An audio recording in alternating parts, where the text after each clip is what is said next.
Welcome back to the Faculty Factory podcast, friends. I'm Kim Skorupski here at Hopkins, and I'm looking at two new guests that I can't wait to introduce to you, Dr. Margot Cohen and Dr. Andrew Orr. Hi, Margot. Hi, Andrew. Hi, thanks so much for having us. Hey, great to be here. All right, so let me tell you who Drs. Cohen and Orr are. Dr. Margot Cohen is an assistant professor in the Division of Hospital Medicine at the Perelman School of Medicine at University of Pennsylvania in Philadelphia. And up until about 3 weeks ago, her colleague, Dr. Andrew Orr, worked there with her. But now Dr. Orr is an assistant professor of clinical medicine in the Division of Hospital Medicine at UCSF in the San Francisco Veterans Administration. All right. Well, let me tell you how I found Margot and Andrew. I got this article sent to me, 12 tips for excelling as an introvert in academic medicine at all levels. You can find this article, and I'm going to link to it in the facultyfactory.org in the website. In Medical Teacher, it was published online June 1st, 2023. It's so great. We talk about extroverts and introverts in our work here at Hopkins, as many of us do around the country in our leadership programs. I'm a certified Myers-Briggs type indicator instructor, and I'm, as maybe you can tell, an off the charts annoying extrovert. So I love, my best friend is an introvert, and I always love learning how I can do a better job other than just being quiet and shutting my mouth occasionally, how I can do a better job of making my introverts, feel less bowled over by my mouth. So I just learned so much about this article. I'm so excited. And then I just emailed Margot and Andrew and said, hey, would you be interested to be in the podcast to share your wisdom with the world? And here they are. So what we always want to know is what drew you to this work? I mean, you're both hospitalists, busy clinicians, and hardcore, academic institutions. What drew you to introversion, and why does this work even matter in academic medicine specifically? I'll let you go first, Margot. I guess I should start, and I'll speak for Andrew and myself by saying that we are both introverts, and that is part of what drew us to the topic. I would say we really got interested after we read Susan Cain's book, Quiet, and I read it, and for those who haven't read it, it's really a very data-driven book that does not actually touch on medicine, but sort of talks about how introversion hits any other facet of life. And I think I sort of knew I was an introvert, but reading the book, I really saw myself projected on the page and adaptations I had made in my life and ways I had felt that I maybe didn't have as clear words for. And along that same time, Andrew was actually completing a leadership block in the Masters of Medical Education at UPenn. And as part of that, you interview others about your leadership style. And so when Andrew was interviewing me, it turned out that we talked quite a lot about introversion and the perception of introversion and whether or not we had to sort of change our stripes to be medical educators, which is sort of the space that we both fall into. And I think really talking about that and then talking about our experiences with students who we have seen a lot of introverted students get evaluations of being too quiet, not confident enough, things that make it very difficult on the evaluator side to know exactly what's going on. We sort of put our heads together and said we should look into this more, see if anything's out there. And when there wasn't too much out there, decided to work on the article. Yeah, when we did look into what existed out there, the stuff that we were able to find resonated with us. And we saw some reports that introverts throughout medicine have increased stress and burnout throughout training at multiple levels, lower clinical evaluations in the clerkship years of medical school. Our experiences as course directors at Penn showed us that, like Margot, you just mentioned, overall underrepresentation in leadership and all these downstream effects of what Susan Cain calls the extrovert ideal in society. We also heard some quotes from introverted students that they feel like misfits going through rotations. They're judged as underperformers, have a hard time contributing to conversation on rounds, feel like they have to change their identity to succeed. So that hit home with us. And then Margie, you mentioned the leadership interviews that I did. Going into those interviews, it's kind of like a 360 interview process. So you interview people that you're close with, colleagues, bosses, mentees. And I was so afraid that I was going to get feedback. You're too quiet. You need to talk more. And what I actually heard was you're thoughtful, you're prepared, you're creative. And I didn't hear any feedback of be more extroverted, change your personality. And that helped me realize that even I had internalized that extrovert ideal and this unconscious bias that the people who talk first and most often and frequently in meetings are the smartest people in the room. And that's just not who I am. So I felt empowered to really own some of the introverted strengths. And we wanted to share that with others out there and give people the permission to articulate some of these things. Oh, thank you so much for this work. It's so important and it's courageous. So I love what you both talked about, your identity and these misconceptions of maybe having to change my stripes, change who I am, be other than, or being, receiving a message or hearing a message that I'm not good enough as I am. And if I have to do something or be something, I have to change who I am. So I'm so appreciative. And I love how you are reminding us that, we check our own misconceptions and our own biases and remind others about their own. In our leadership programs, we have a lot of times faculty say, oh, so if I want to be like you, Kim, a leader, I have to be this big personality and loud and outgoing and, center of the party. And no, you don't. And many good leaders and entrepreneurs and people who have great skills are the thinkers before they talk. We extroverts, we talk to think, and there's so much, we get our foot in our mouth so many times. And so it's always a wonderful experience when in the classes, we have to remind people of our own misconceptions about what does a fill in the blank look like? What does a department chair? What does a professor? What does a principal investigator? What does a famous clinician look like? They look like you, doing you and being the best you. And so I love, Andrew, how you amplified that. No, actually, I'm thoughtful. I'm careful. I use my words judiciously, and people know that they can trust me, and I'm not going to blurt something. I think very carefully. So those are wonderful, wonderful strengths. And I'm just so glad you put this work out here. So as you can tell, again, extrovert, talking. I'm not going to talk, trying not to talk, but would you, again, I'm going to refer people to this wonderful article. There are 12 tips for excelling as an introvert in academic medicine at all levels in medical teacher. And so how would you like to kind of go through a conversation about some of the high level tips that are relevant to our listeners right now? Yeah, I think maybe we can alternate a bit just so there's a little space for discussion if we need it in between. But I can maybe start with our first tip, which we worked on the naming of these: flip the script, embrace the introvert ideal.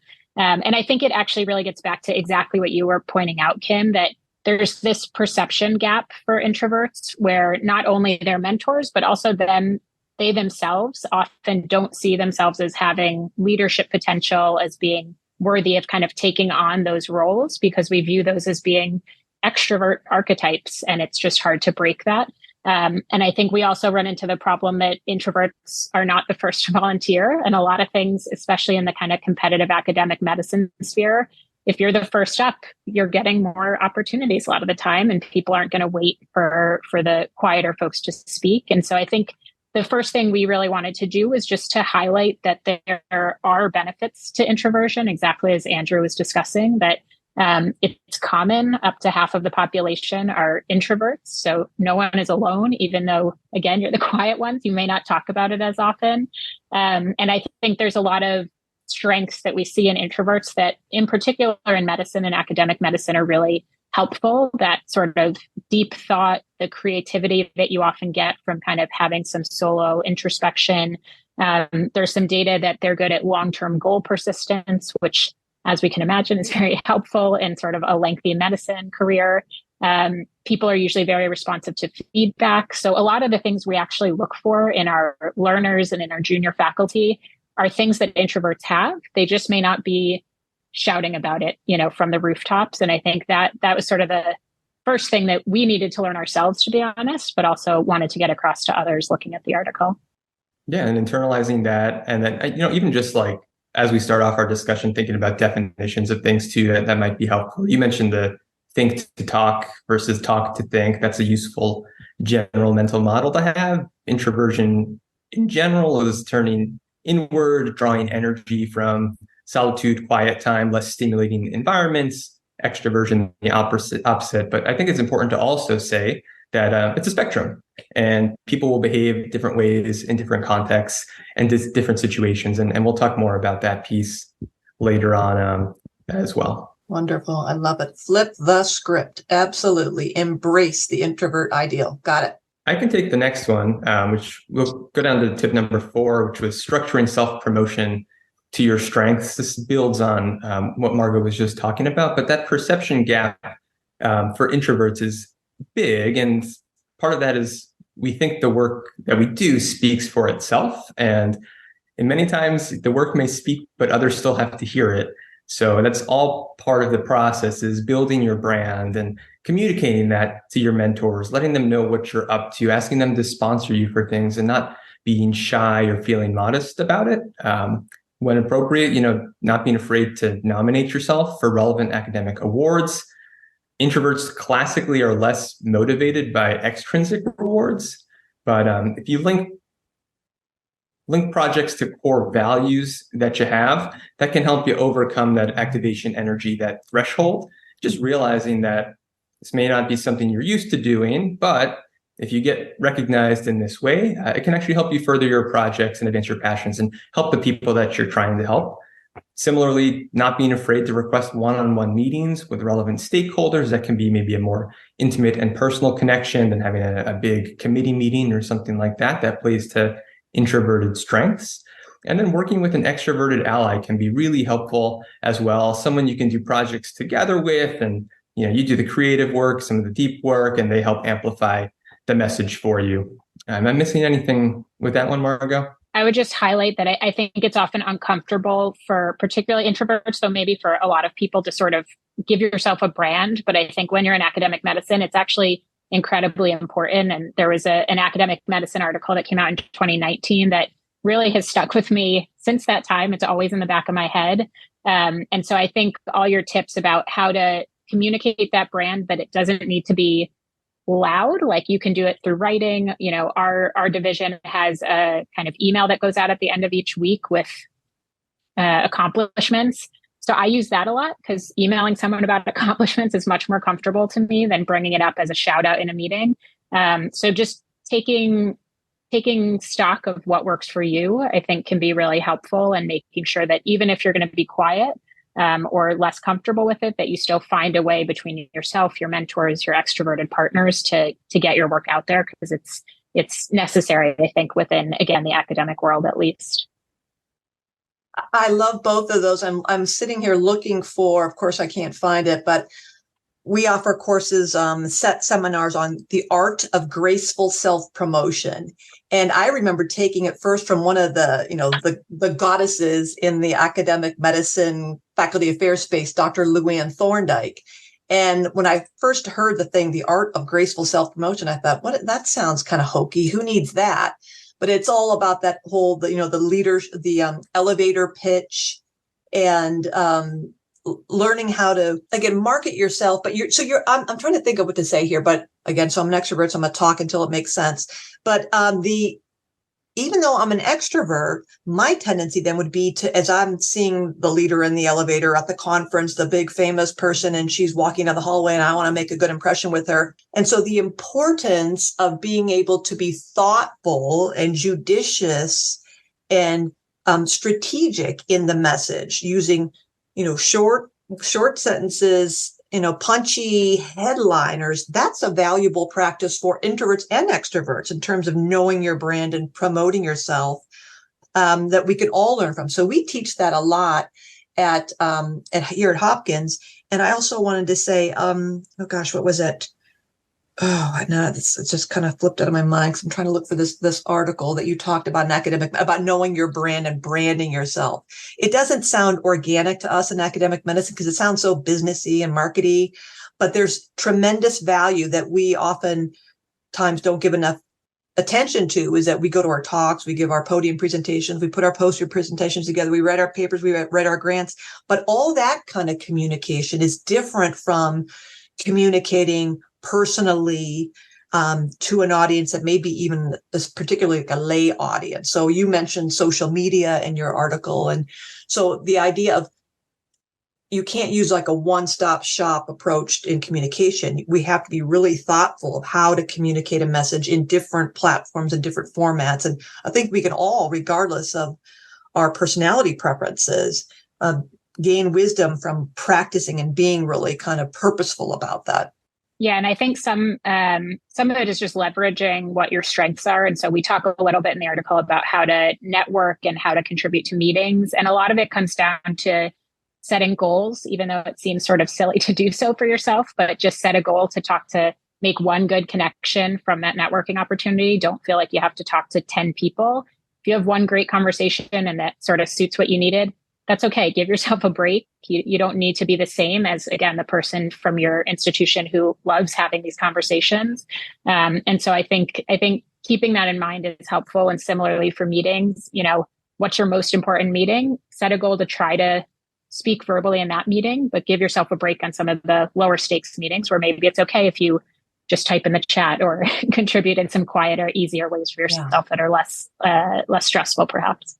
I just want to say two things, and then I promise I'll be quiet again for a couple minutes. The academic medicine article that I think you're mentioning, Margot, in 2019 by Borman Shope. Is that the one Yes. Knowing your personal brand, what academics can learn from Marketing 101. Emily Borman Shope et al., Academic Medicine, 2019. I'm so happy that I found that after some crazy searching here. And also the other thing that Andrew, you said, leverage your extrovert friends to say, hey, can you help me? I'm really trying to work on, marketing myself, branding myself. Could you kind of help amplify me or this or that?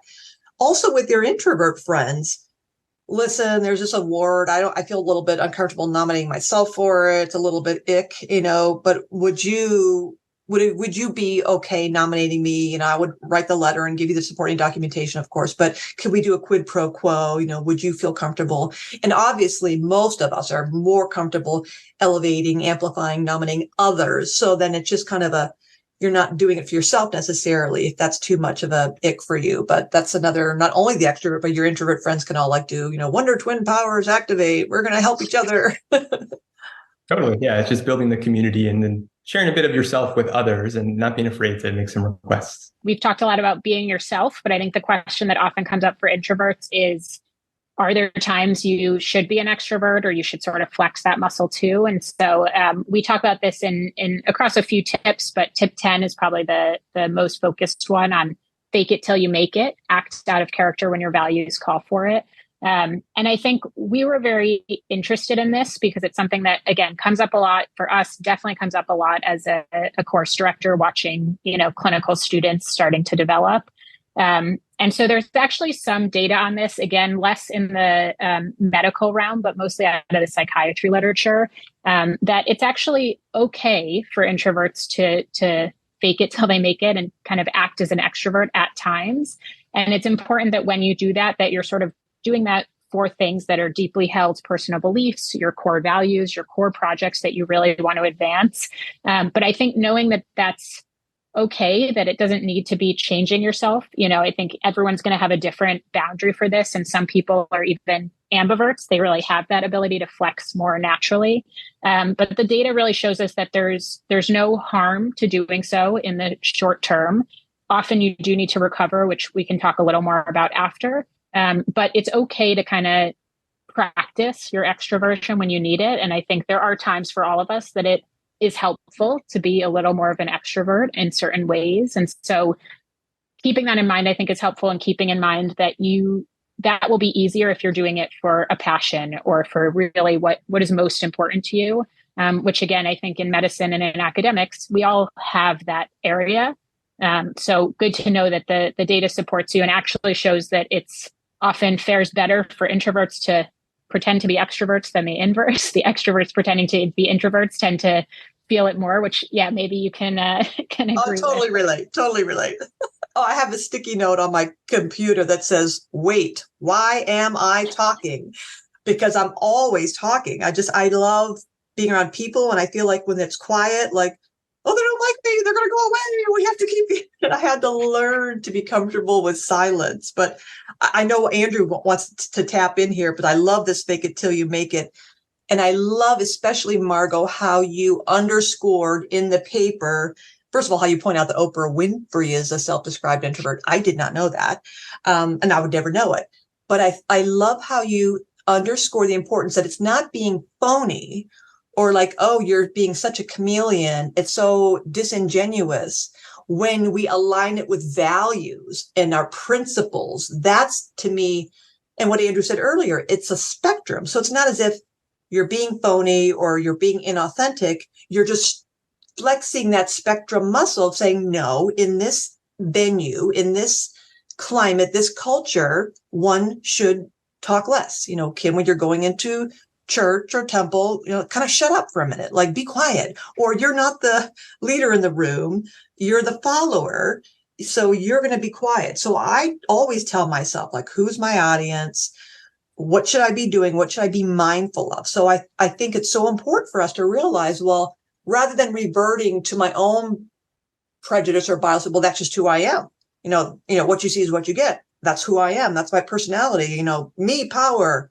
Yes. And sometimes that me is just too much. And so I have to, if I'm going to be a good leader, an evolved human being, we all learn to pivot and calibrate. And, who's the patient I'm going to see now? Are they, I remember this patient's family. Mom's really outgoing. I remember this family and mom's a little bit subdued. So I want to kind of lower my pace, slow, quiet down. We all organically, if we're attuned and have emotional intelligence, learn how to do that. So I think it's an awareness of like, it's not inauthentic. It's just expressing the fullness of who we are and practicing all those layers and levels of us, right, Andrew? Yeah, and I think it's comfortable, it's comforting rather to know that you have that flexibility within you. And exactly like you're saying, what we're trying to suggest is that just having the self-awareness of, when might a situation call for acting a little bit differently than you usually act, and feeling empowered to do that, knowing that it's not phony. Like you said, it's coming from a desire to advance your core values and personal projects, whether that's lecturing. Lots of people will act in a pseudo extroverted fashion, even if they're like introverts through and through outside of the classroom, just to like show enthusiasm in a subject, with the goal being to try to spark that same level of interest in the students, or, networking events, trying to make that connection, like Margot said, to really advance a project of yours. But maybe now's a good time to talk about some of the restorative niches as well, for like, yes, in the short term, it's not going to deplete your ego to act extroverted for the introverted among us. But in the long run, it's probably a good idea to build in some time to recharge afterwards into your schedule.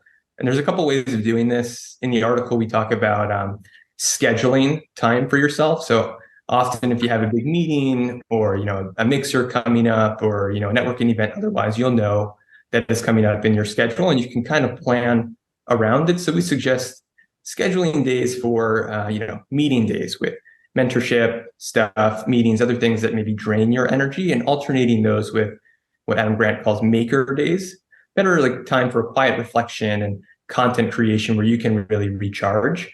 It's probably also a good idea to incorporate some things into your everyday routine, things like mindfulness, exercise, journaling, either before or after these events, and really just helping to process what just happened. What did I find most draining about it? What might I try in the future strategy wise? Or even like in the moment, or as things are happening, it's okay to, during breaks, step away, be in a less like stimulating environment. There's a famous professor, Brian Little, who does a lot of work in personality science, who's kind of famous for hiding in bathrooms in the middle of presentations, just to like recharge, and giving permission that, that's okay too. It's okay to step back for a second and then get back at it. I think the meter and maker days was one of those eye-opening moments for me, where it was something I'd been doing with no active understanding of why, until I read about it and realized, oh yeah, I can really only write an article or dig deep into a new project if I have a full day or a full half day of just quiet space to think, and there's no interruptions with meetings. And I sort of started to do that automatically as a hospitalist, but understanding why helps a lot. And it makes you realize when you're having a week that's more draining to look back, okay, did I set myself up sort of for success that day or not? And often I will find, oh, I didn't really give myself any of the quieter work time that I personally need to restore and to be able to do the work that sort of feels most meaningful to me. What's so important about what you're saying is just putting this out here, and maybe, I don't want to say destigmatizing, but there's so many things that we have stigmas around in our society. And this might be one of them, where the work you're doing and what you've done is so valuable, because I am hypothesizing that there are people who may have thought, what is this with me? Why can't I do what this one's doing? Why do I feel like I need to go on a walk? Why do I need to go hide in a restroom? Why am I like running away from people? Is there something wrong with me? Like, how come I don't fit here? Do I need to see somebody about this? This destigmatizing, this is natural, because again, extroverts, we get our energy. When I would teach back in the olden days before the COVID, when we were had people in seats and in auditoriums, I could walk into a session and be kind of like mid-level. And honest to Pete, I would tell people, I would strap on your seatbelt here, hold tight because we're going to go for a ride. And for you introverts, I apologize in advance, because I'm going to suck all the life energy from you, because literally that's what extroverts do. When we're around people, my balloon would just get filled. I would get so much energy. My battery would be charging. I would become more animated and talking faster and more loudly and getting gesticulating everywhere. And I could feel my energy. And then I could see in the audience some of the extroverts kind of just like literally shrinking, because I was so big. And that realization of that's normal for me, that I get my energy. The same thing, the opposite, is to retreat into solitude, is where introverts, they have that same feeling of their battery gets filled up when they're quiet and alone and reflective, and their balloons get charged up. So that recognition of it's not right or wrong. It just is. And so when we would erringly, me, the big extrovert, would say, when you go to conferences, you have to network. If you want to get promoted, you need to be going into all the social hours and the happy hours, and you got to meet people, and you got to chase them into the restrooms, and you got to go into the elevators and pitching and talking. And I can see how introverts would be like, are you kidding me? And what you're saying is so important. The pivot is, okay, I'm going to put myself out there because these people will be writing my letters of promotion. And then I'm going to go to my room and I'm going to reflect and I'm going to have some quiet time, or I'm going to go to that happy hour for 20 minutes. And then I'm going to go for a walk around the campus. I'm going to do this. And then, so you're so right that you consciously building in the recovery time, realizing it's not because of you. It's just your type. That is what you need. And so I love how you just kind of blown this open. It's not just me, it's everybody. We all have. This is how we restore and rejuvenate, just like the extroverts.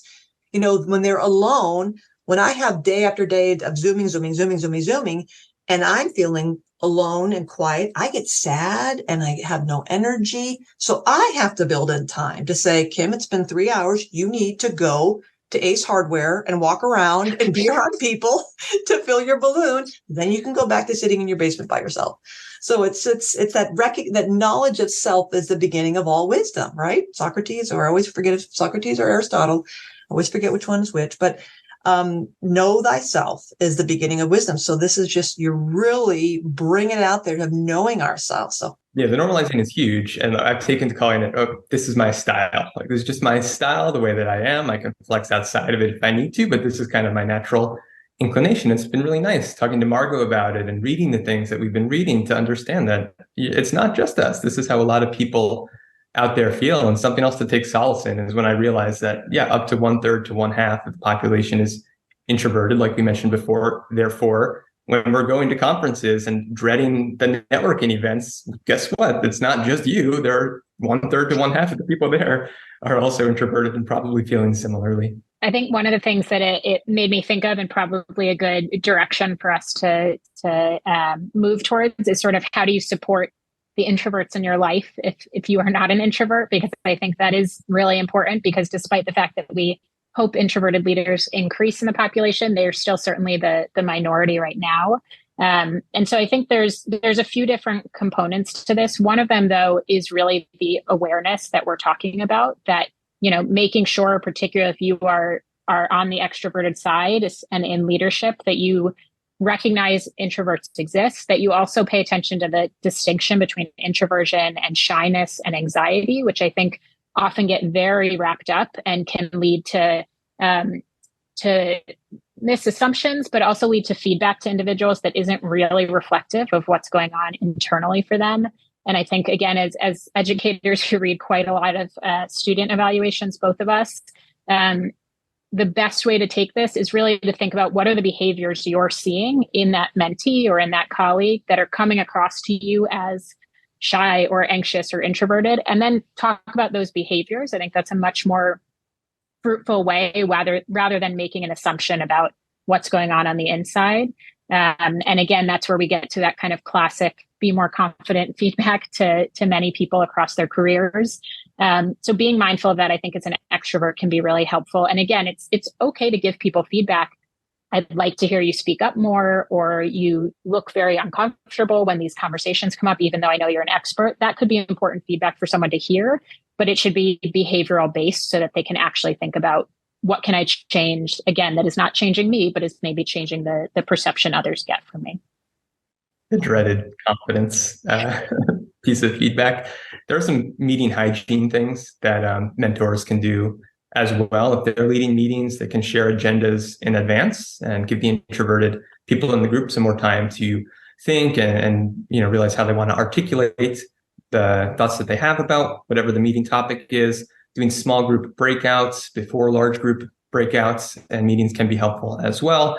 And then just providing an opportunity afterwards for additional thoughts or suggestions via email for those who take longer to process things, but still want to contribute after they've had some time to kind of digest all the details. I've had some great mentors who, it takes me a little longer to process and articulate things, but they are really good at listening first and then talking last and giving me the space to allow me to contribute. And that shows me that the contributions are valued. So that can be helpful as well.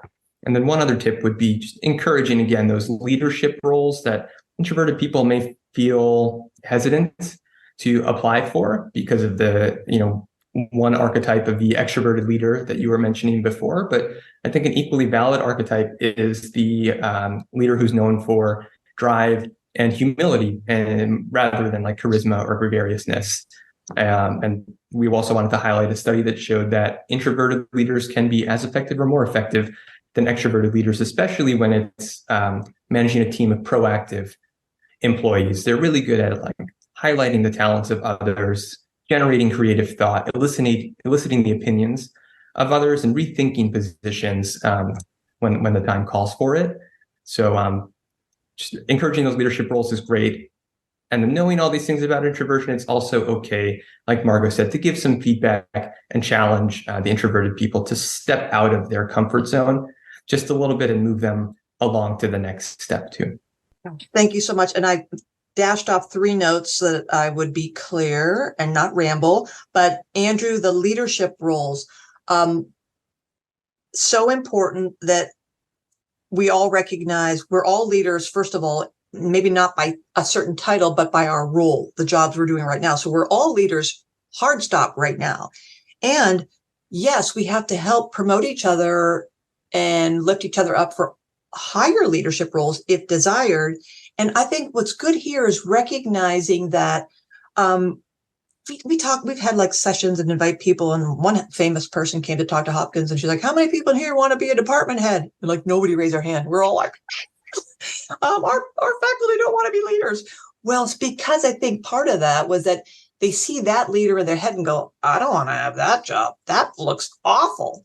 So recognizing that, people may be listening to this talk right now and listening and say, I don't want to be a leader. That every leader I know is miserable. They're working too hard. They're stressed out. They're burned out. That doesn't mean that needs to be you as that leader. And what you said made me think, Andrew, of the importance of diversity and teamwork and interdisciplinary teams, and not interdisciplinary necessarily by practice or field of practice, but by diverse archetypes, as you describe them. But knowing that because I am an extrovert, if I want to be a good leader, I'm going to have on my team a really good introvert. I'm going to have, if you look at like the Clifton Strengths Indicator, where I'm like input and futuristic and strategic and something. I want someone who's also going to be the compassionate and the feeling person who's going to try to like round off my rough edges, or, someone who would be the person who would be advocating for you. So you're the deep thinking, quiet, strong leader who engenders faith and confidence and trust. You get someone else I'm trying to think of the phrase, not co-op, but I think it's all like complementary. Yeah, it's complementary strengths, and the world works when you have extroverts and introverts all working together, for sure.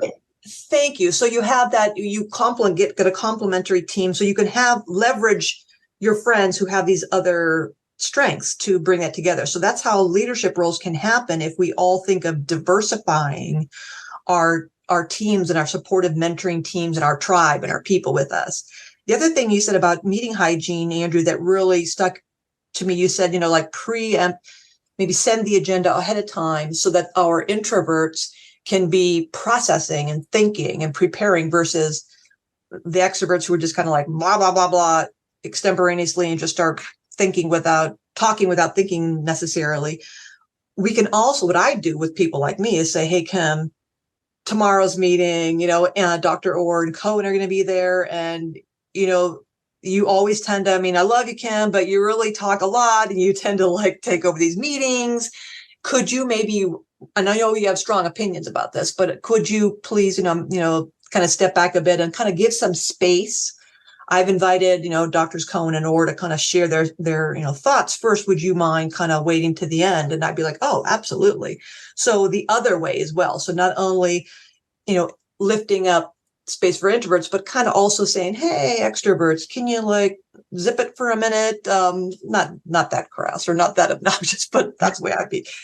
The third thing I think was Margot said was, and I can't remember what is in reference to, but the Walt Whitman quote of being curious and not judgmental, being curious. So rather than, I remember what it was, rather than saying coming up with like notions, Margot, she's one of those, fill in the blank. I know you're shy, but what? Excuse me? Like when I first met my bestie, when I moved to Baltimore, I'm like, blah, blah, blah, blah, blah. Well, because you're shy. And she's like, I'm not shy. I'm like, yes, you are. Blah, blah, blah, blah. And then we got the whole thing of when I learned about Myers-Briggs, she's like, I'm introverted. I'm not shy. And she's right. Once I got to know her, there's nothing shy about her. She'll have a conversation with someone. So it was my, being curious rather than judgmental, and being so quick to like, Andrew is this, Margot is that, Kim is that, putting people into a box that we can sort them and manage them, rather be, isn't that interesting? I'm curious about that, and not judging. I think it's a kind of a coaching thing, which is why I also think introverts are the best coaches, because they actually are quiet and don't yammer over the client. But I like that idea of the curiosity rather than the judgmental. And I think I found this as I've started to sort of mentor junior faculty and residents myself, that when you're teaching people how to be leaders or how to be educators in particular, exploring that is really helpful. Like saying, I've noticed you tend to have a quieter approach to rounds as a senior resident. Like, what's going on in the background? Do you want to start teaching? Here are some ideas, and helping them brainstorm. And we will leave it to people's reading the article, but we have lots of tips about how to be an educator as an introvert, because I think that's something we've both had to develop, are ways to teach that aren't just being loud and being big, but ways to teach that are using asynchronous methods on the background side that kind of give you more connection with your team, show your dedication, but aren't going to take up so much space. And so I think giving those tips to some of the residents I found to be really helpful, because no one sat down with them before. They've just said, oh, you're quiet. You don't seem interested in this. And that's not usually it. It's not a lack of interest. It's just not knowing how to do something, or not seeing the right role models of that behavior, I think. Yeah. I love in your article, I just want to read a couple excerpts from your background because it resonated so much. And I think it's so important for people to hear. Listen to how Doctors Cohen and Orr start off their article on remind you the 12 tips for excelling as an introvert. So just a couple sentences. Listen, does this sound familiar? Ava should strive to participate and insert herself a little more into team discussions if she has input or questions. She seems a little quiet on rounds. Manny can work on being more assertive and involved. Even just asking more questions would be good. There's nothing wrong with his reserved demeanor and being soft-spoken. I wouldn't want this to be mistaken for a lack of interest or engagement, but I would like him to speak up more. And what I found interesting about the comment about Manny, I wouldn't want this to be mistaken for lack of interest or engagement. It's kind of almost like this, whoa, what lack of interest? They think I'm quiet and not involved because so that I'm disinterested or not engaged. So it can be really that whole being curious and not judgmental, Margot. I think it's so evident in how we quickly judge and make assumptions like, where'd that come from? I remember I was at a meeting once and I got there early. And it was back in the days when newspapers were a thing. And I just grabbed the newspaper because it was shortly after lunch. And I got to the room early and I had the newspaper open and I was just kind of scanning the newspaper. And the head of the department came in. And after the meeting, it was that same comment. Oh, I feel like you're not really interested or involved, or is there something going on I need to know? Basically, I kind of got a little bit of a comeuppance of like, how dare you bring a newspaper? And it's not as if I sat there during the meeting. It was in preparation. I was early for the meeting. So it goes both ways. I was like, wait a minute. Oh my gosh, what was I doing that gave that perception or misperception? And I'm curious, why would he think that? Because it's all about communication, right? So I love that whole being curious will help all of us, right? Absolutely. Yeah, you can jump to a lot of conclusions without much factual basis if you ask questions about it. And it wasn't hard. Those were real evaluations that we got from students that we were evaluating in our courses, and just two of them. And like I said, it was not hard to find them because it's out there. Yeah, I'm so happy that you just blew this up for us and really including people and just putting the message out there that, hey, this is real. This is nothing personal. This is not a flaw. This is a strength. We have to talk about this more. Let's kind of flip this whole idea of the loud leader on its head. I mean, it's wrong on so many levels. And I just love that you brought all those 12 tips for us. And I especially love how, what can we as extroverts do to kind of just be more aware. I think it comes to awareness, right? Just awareness, pausing for a moment, being curious. And I think we'll all be better, especially if we get to know the other half and we all appreciate each other's perspectives and not personalize things, but realize this is just the archetype. This is how we are. And we all are on the spectrum. We can all flex both ways. So I'll leave, believe it or not, I'm going to leave a final word to you, but I do want to, so I'll let you kind of piece us out. But again, remind you that this is Dr. Margot Cohen at Penn and Dr. Andrew Orr at UCSF, the San Francisco VA. Wrote a great article. I encourage you to go to Medical Teacher and check it out, but I'll leave one or both of you to leave us with a final thought. I think I'll maybe highlight your point again, that I think awareness on all ends is really the key to this. Awareness, if you're an introvert, of how that's projecting and when you need to be an introvert versus flex outside of that, and awareness for those that are extroverted on how do you better support people who are introverts, and how do you help them to succeed even though they're maybe different than you are. Absolutely. And just thank you so much for having us and helping us open up the discussion about this topic that is very near and dear to our hearts. Thanks for being on the Faculty Factory podcast. I'm being quiet. Hello there, Faculty Factory listeners. It's your podcast producer, Casey, just checking in with a little update here. Just want to let you know that as of November 1st, 2023, this podcast that you're listening to has had nearly 82,000 total downloads and YouTube views from listeners in 94 different countries. And the Faculty Factory website, facultyfactory.org, has drawn nearly 40,000 web visits from users in 122 different countries. This is truly an international national platform, and we want to invite you to be a guest on this show. Our host, Dr. Kimberly Skorupski, makes the experience very engaging, relaxing, and she actually makes it fun. As producer, I'll make the edits, so if you need any edits on the back end, there's no pressure for you to nail it. I can simply make those edits after you record. We just want to hear from you. We want to hear from different faculty around the world so we can all learn from each other. Please reach out if you'd like to be a guest or to nominate someone in our academic medicine community that you think we need to hear from. You can visit the Contact Us page on facultyfactory.org to send us a message there, or simply contact Dr. Skorupski directly at kskorupski@jhmi.edu.